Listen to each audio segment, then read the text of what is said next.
Hi everyone, and welcome back to Friday Maker Night at the Ajax Public Library. My name is Carly, and I am excited to share some activities with you guys today. Now, you might know that the month of June is celebrated as Pride Month. What that means is that it's a time when we celebrate people in the LGBTQ community. So that means that celebration looks a little different this year because of all the safety procedures we're following, but usually it involves a big parade and lots of different celebrations. Here at the library, we're also celebrating. We had a drag queen story time at the end of May. We'll be running a Pride-themed story time this month, and at today's Maker Night, we'll be celebrating one of the biggest symbols of Pride Month, which is the rainbow. So all of our crafts today are bright and colorful and use lots of different colors. First one we're doing is marbled paper. We've done this one before. We tried it out a little while ago to make some planets for our space-themed Maker Night, but you can also use it to make other things. Like this is a full sheet of paper, which means I got to play around with lots more colors and a little more water and food coloring. So as a reminder to make this, you need to fill a pie tin or another container partway with water. Then you use separate containers to mix together oil and food coloring. You pour the colored oil into the water, you soak your sheet of paper for 30 seconds, and you come out with some beautiful colors. They don't necessarily show up super well in this lighting, but I've got lots of nice pinks and purples and blues here. Now, the next thing we'll be making is tie-dyed paper towels. So these, I have two here, are super easy to make, and they come out looking really wonderful, I think. And all you need to do is fill up a few different cups with water and add a different color of food coloring to each cup of water.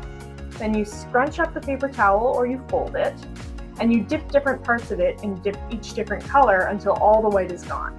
Then you'll unscrunch it very carefully so it doesn't rip, and you let it dry. So that's why these look kind of like they've been scrunched up, because they have. So again, this is a really fun one that you can use to make other things afterwards. Like I've used them to make paper flowers that come out looking really cool. The next thing we'll be doing is something called blow painting. For this, you just need to drip different colors of paint onto a sheet of paper, then use a straw to blow them around. So instead of traditional paint, I used food coloring mixed with water to make this because it's a little easier to blow around. It rolls a little easier.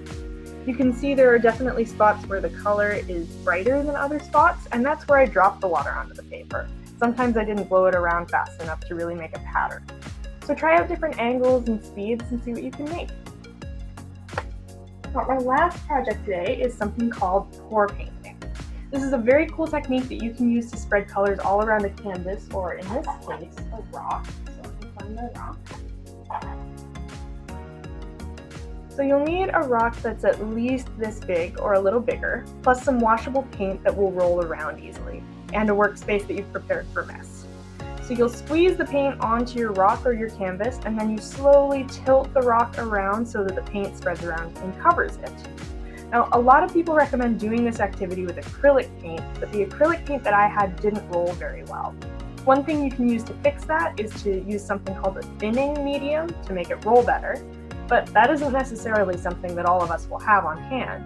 So you can always just do what I did and help the paint along by spreading it a bit with your fingers or just rolling it around on your work surface. It's really just an opportunity to have fun and explore with color. Now, as always, we are going to give you guys a PDF with instructions for all 4 of these crafts, plus an activity for you to do as a family. So what we're asking you to do this time is an activity that's all about celebrating love, just like Pride Month. So what you'll do is sit down as a family and have each person draw or write about what they love about everyone else in the family, and then share what they wrote, just to get some positive feelings about each person going.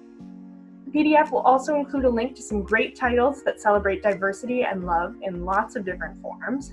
I also want to give a shout out to a new list that we've put up on the website since the PDF was created. It's called LGBTQ Titles for Kids.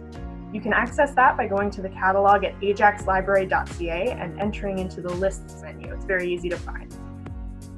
So that's it for this week. It's time for you guys to try your hand at these activities and get your weekend going. Good luck, have fun, and we will see you next week for a Maker Night that is all about music.